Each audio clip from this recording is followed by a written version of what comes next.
Did you ever watch a baby being fed? You can see how completely we depend on others when we're very small. A baby just can't do much of anything for himself. Of course, as we grow older, most of us begin to strike out for ourselves. We begin to develop something called self-reliance. Often, though, we're restrained. We aren't given enough freedom to develop self-reliance.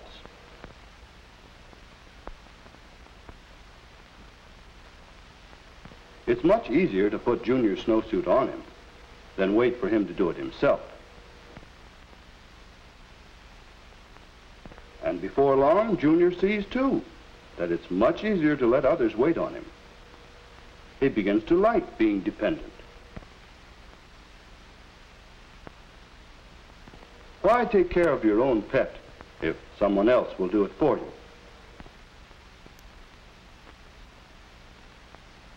Why struggle with your lessons if you can get Dad to help?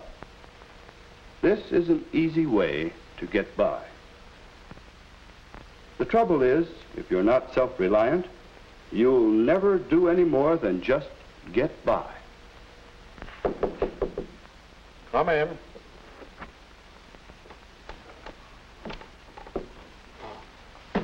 I've been working on this problem. I wonder if you can help me. Let's see.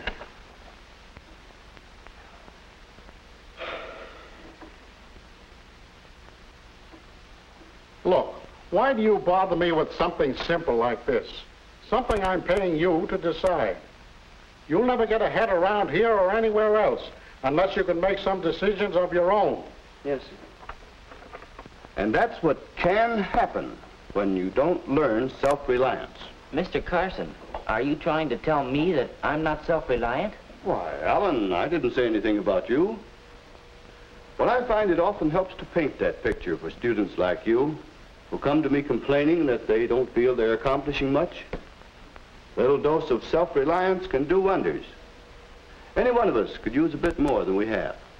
All right, Mr. Carson, I think I understand. Just how do you become self-reliant? Oh, you want a quick, easy formula, eh? I'm afraid there isn't any. Learning to be self-reliant takes time and hard work. It takes self-reliance, Mr. Carson. It almost does. Here, this card may interest you. These are the steps to self-reliance as I see them. Assume responsibility, be informed, know where you're going, make your own decisions. I'm not sure I understand. Well, let's figure them out together. Sit down. First, assume responsibility. What do you suppose that means? Well, assume responsibility, that means to take the blame for things that are my fault. Uh-huh. Looking after your own schoolwork, planning your own time, depending upon yourself to be on time. On time. Boy, I'd better assume responsibility for getting to my next class on time. And Alan, why don't you assume the responsibility for figuring out what those other steps mean? Yeah, I will. That's a good idea. Thanks, Mr. Carson.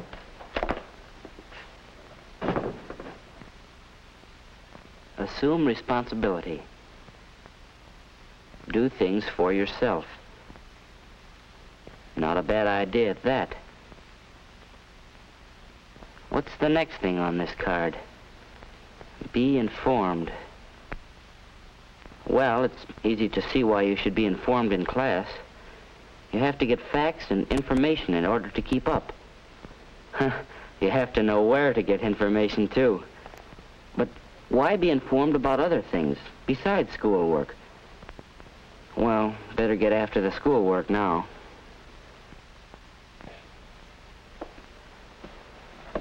Mom, do you think I look all right this way, or should I wear a tie? Why, that depends on where you're going. Will you be expected to wear a tie? Be informed. What, dear? Oh, nothing. Thanks, Mom. I'll figure it out myself.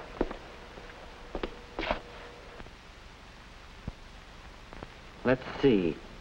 We'll go to the movies and then to Ann's house for snacks. I might meet Ann's parents. Better wear a tie. Be informed. That can answer a lot of problems. Yeah, that's better.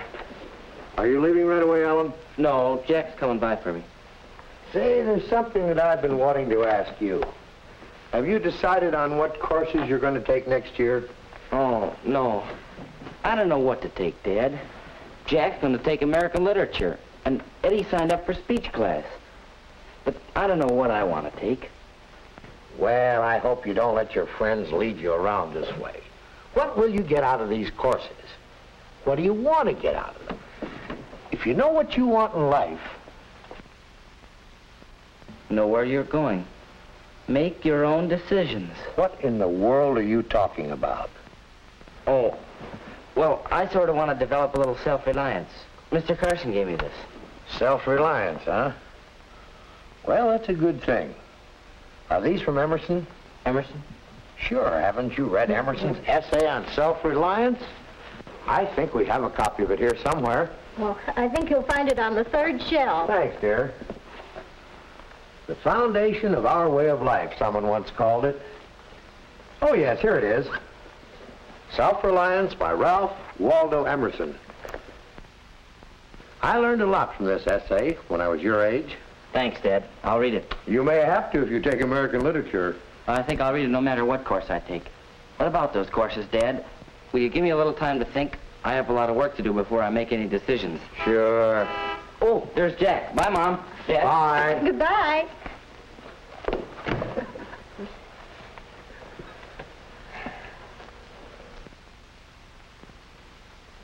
Now, you may think that's the end of Alan's story. Actually, it's only the beginning.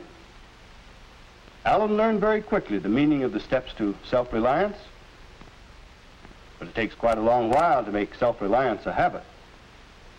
I watched Alan for several months. I saw how he assumed responsibility. For example, he took a job on the student forum and worked at it seriously. I saw how he kept himself informed. He studied hard. He read more than just the assignments. He talked to people and listened to them. He wanted to be informed, and he never missed a chance to learn something. I saw how Alan found where he was going. He came to me sometimes for advice, but he never asked me to decide for him. He thought seriously about his goals, his purposes. I saw how he learned to make decisions for himself, always on the basis of the best information he could get. And then just the other day, at another student forum meeting, I saw Alan show how really self-reliant he has become. The students were quite upset about our parking situation around the school, but no one was able to offer much of a solution. That is, until Alan spoke up. Just what is the problem? Those who drive to school can't keep on parking in the street. I understand it's too narrow. That's why we've been getting tickets there. We'll just have to find another place for our cars and motorbikes. I've been looking into this. You know, since we got the new tennis courts, maybe the old ones just north of the school building could easily be made into a parking space. We could do what little work there is, and we could ask the principal for his approval. Yeah, but who? Will you ask him? Well, sure, if you want me to. I'll take on that responsibility. Okay, you get in contact. Then close the meeting. Okay. Yes, sir. That was self-reliance, the kind we can all use. It's hard work to become self-reliant, but these are the steps. Assume responsibility, be informed, know where you are going, make your own decisions. Alan learned to do it, and he's certainly a happier and a better person for it. Will you develop the habit of self-reliance?